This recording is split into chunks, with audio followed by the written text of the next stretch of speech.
सभी लोगों को जय माता दी। अभी सावन का महीना बस शुरू होने वाला है और माँ मंगला गौरी के व्रत भी इसी सावन के महीने में रखे जाते हैं। तो जिन लड़कियों की अभी शादी नहीं हुई है, जिनकी शादी में बहुत सारी दिक्कत आ रही हैं और जिनका रिश्ता होते होते टूट जाता है, तो वो लोग माँ मंगला गौरी का व्रत करें। यकीन मानिए, ये व्रत इतना चमत्कारी व्रत है कि इसका फल कभी निष्फल नहीं जाता है। हर व्यक्ति को इसका पूरा फल प्राप्त होता है। जिन लड़कियों की शादी में दिक्कत होती है, उनको माँ गौरी का पूरा आशीर्वाद प्राप्त होता है, उनकी शादी जरूर होती है। और जिनको संतान नहीं है या संतान से संबंधित कोई परेशानी आ रही है, तो माता गौरी उसको संतान का आशीर्वाद देती हैं। और उसकी संतान अगर बीमार भी रहती है, तो माता गौरी की कृपा से वह स्वस्थ होने लग जाती है।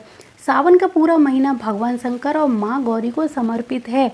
ये पूरा महीना माता पार्वती और भगवान शंकर अपने भक्तों पर विशेष कृपा दिखाते हैं।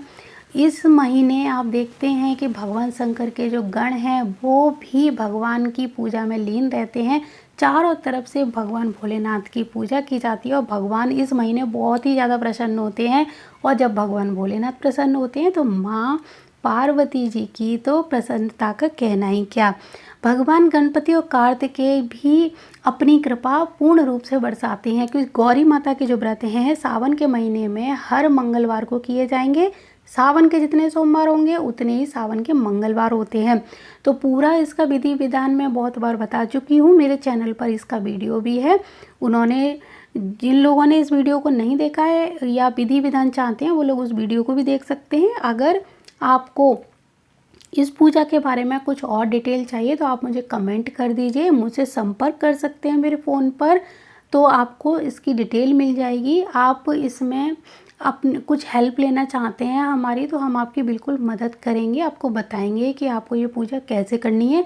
एक चीज़ और बताऊं कि बहुत सारे लोग हैं जो अभी इस पूजा के बारे में ये नहीं जानते कि ये पूजा कैसे की जाती है, या अपने आप करनी चाहिए या पंडित जी को बुलाना चाहिए या किसी और से करवानी चाहिए। तो मैं बता दूं, ये पूजा उसी व्यक्ति को खुद करनी चाहिए जो परेशान है, यानी जिसकी शादी नहीं हो रही है, तो वो लड़कियां इस पूजा को करेंगी।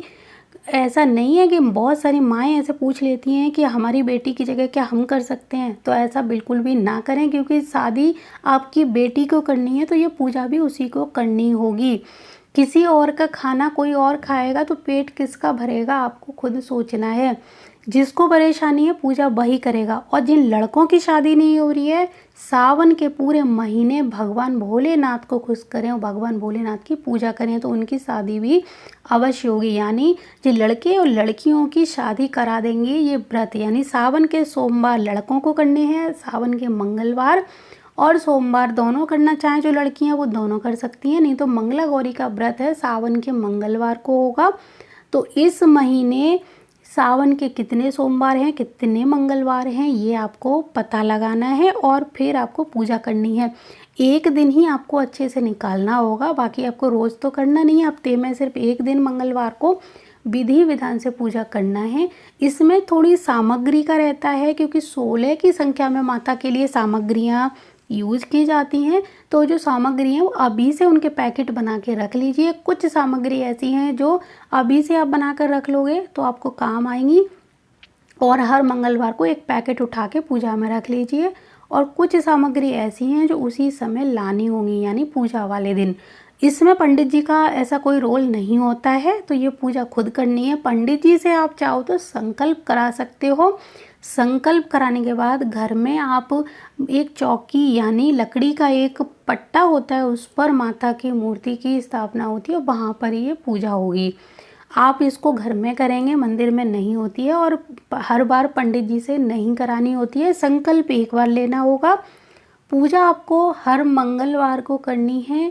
एक बार आपने जैसे पूजा का सामान रखा, सारा विधि विधान किया, तो अगले दिन आपको उस पूजा की जो भी जगह आपने लगाई, पट्टे पर जो भी चीज़ें रखी, उस सामग्री को जो चढ़ाई है उसको सिर्फ हटाना है।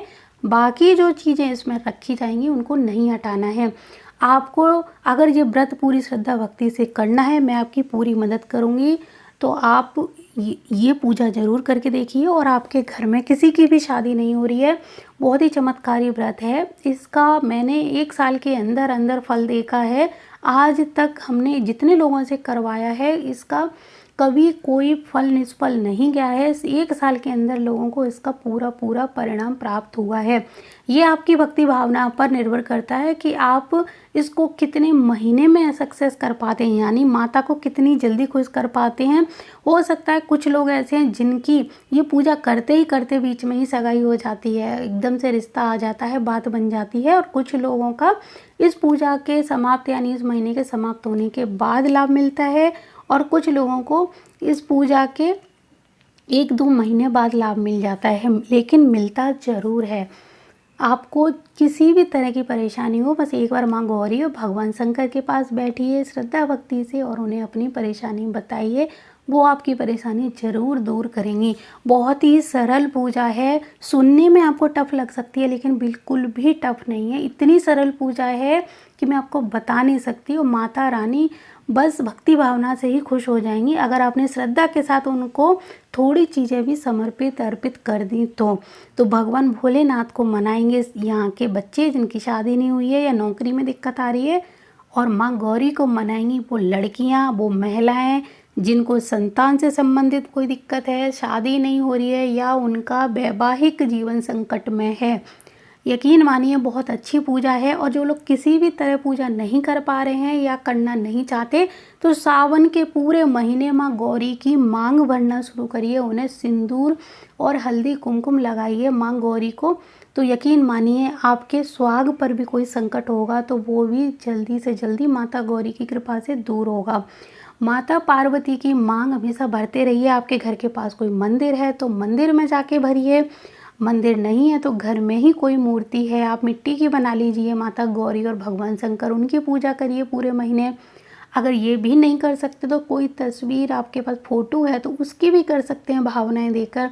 तो इस तरह से पूरे 1 महीने 2 महीने जो भी सावन का महीना है उसमें माता गौरी का संकल्प लेके पूरे महीने इस तरह का नियम बनाइए।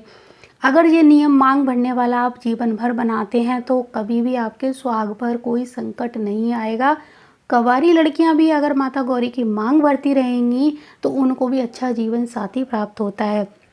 जो लड़के नौकरी को लेकर परेशान है, चाहे जिनकी शादी को लेकर परेशानी नहीं हुई है या फिर शादी के बाद उनका जीवन खराब हो रहा है, तो वो भी भगवान भोलेनाथ और माँ गौरी की पूजा करें। भगवान भोलेनाथ का अभिषेक, जलाभिषेक करें, रुद्राभिषेक करें और माँ गौरी को अपनी परेशानी ज़रूर बताएं। उनको माँ माने, अपना दोस्त माने और उनको बताएं कि आपके वैवाहिक जीवन में ये संकट आ रहा है। भगवान भोलेनाथ और माँ गौरी आपकी सारी मनोकामनाएं पूरी करेंगी और आपकी बात ज़रूर सुनेंगी। माता पार्वती के और भगवान शंकर के दिन हैं ये, और इस समय भगवान भोलेनाथ बिल्कुल जागृत अवस्था में, क्योंकि भगवान विष्णु इस समय आराम कर रहे होते हैं, सो रहे होते हैं, तो सारा भार पृथ्वी का भगवान शंकर के पास होता है और वो सभी लोगों की मनोकामना पूरी करने के लिए बैठे होते हैं। बस आपको उनके पास बैठना है और उन्हें अपनी परेशानी बतानी है। तो मंगला गौरी व्रत ज़रूर करिए, क्योंकि ये साल में एक बार व्रत आता है, पूजा आती है, बार बार नहीं आती है, इसीलिए ये साल आपको ऐसे ही व्यर्थ नहीं जाने देनी है। एक बात और बताऊं, जो महिलाएं बीच में इस चीज़ को लेकर डर रही हैं कि कोई पूजा खंडित ना हो जाए, छूट जाएगी, ऐसा टाइम आता है तो हम क्या करें, तो कोई बात नहीं है। उस दिन की पूजा किसी और से करवानी है, लेकिन आपको वहीं नहा धो के बैठना पड़ेगा, कथा सुननी पड़ेगी। आप अलग से सिर्फ पूजा को महसूस करेंगे, देखेंगे और अपनी मन से यानी मानसिक तौर से सारी सामग्री माता को अर्पित करेंगी। आपके नाम को लेकर कोई और व्यक्ति आपकी हेल्प कर सकता है, आपकी सहेली हो, आपका कोई घर का ऐसा फैमिली मेम्बर जो आपके साथ उस दिन पूजा करवा सके, आप किसी के साथ भी ये पूजा कर सकते हैं। 2-4 लोग मिलके ये पूजा कर सकते हैं, कुछ सहेलियां हैं वो मिलके ये पूजा कर सकती हैं। तो माता गौरी बहुत ही खुश होंगी और आपके ऊपर अपना आशीर्वाद जरूर बरसाएंगी। मुझे पूरी उम्मीद है आप में से कुछ लोग ये पूजा जरूर करेंगे और आप इस पूजा का चमत्कार खुद देखेंगे। आपके मन में भगवान भोलेनाथ और माता पार्वती के लिए इतनी श्रद्धा बढ़ जाएगी कि आप खुद ब खुद कहेंगे कि हाँ, ये व्रत काम करता है, ये पूजा काम करती है और ये कभी निष्फल नहीं जाती है।